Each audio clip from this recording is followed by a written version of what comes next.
Seorang bocah 4 tahun di Kabupaten Goa menangis di makam ibunya viral di media sosial.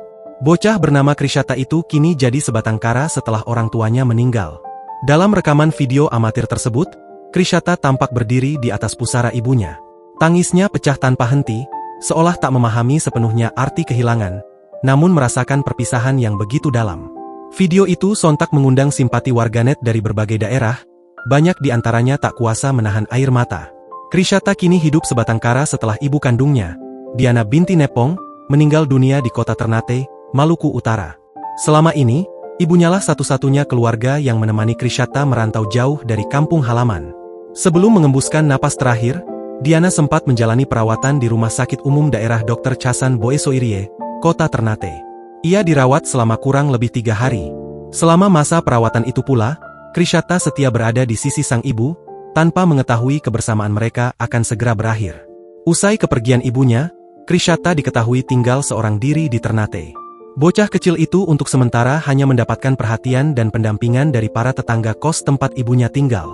Mereka membantu sebisanya, mulai dari memberi makan hingga memastikan Krishyata tidak sendirian.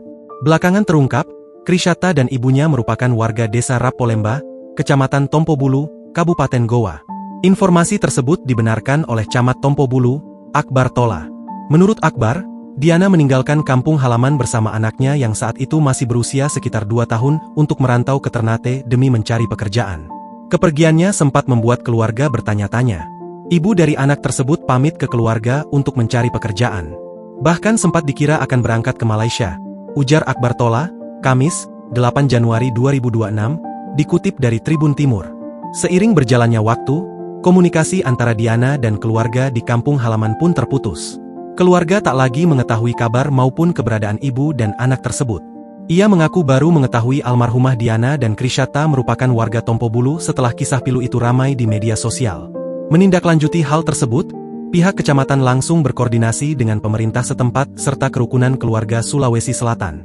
Insya Allah kita akan jemput dan dikawal oleh KKSS nanti di bandara agar diasuh oleh keluarganya di sini, jelas Akbar. Kini, di balik viralnya sebuah video, tersimpan harapan baru bagi Krishyata agar ia tak lagi sendiri dan bisa kembali ke pelukan keluarga di tanah kelahirannya. Download Tribun X sekarang, menghadirkan lokal menjadi Indonesia.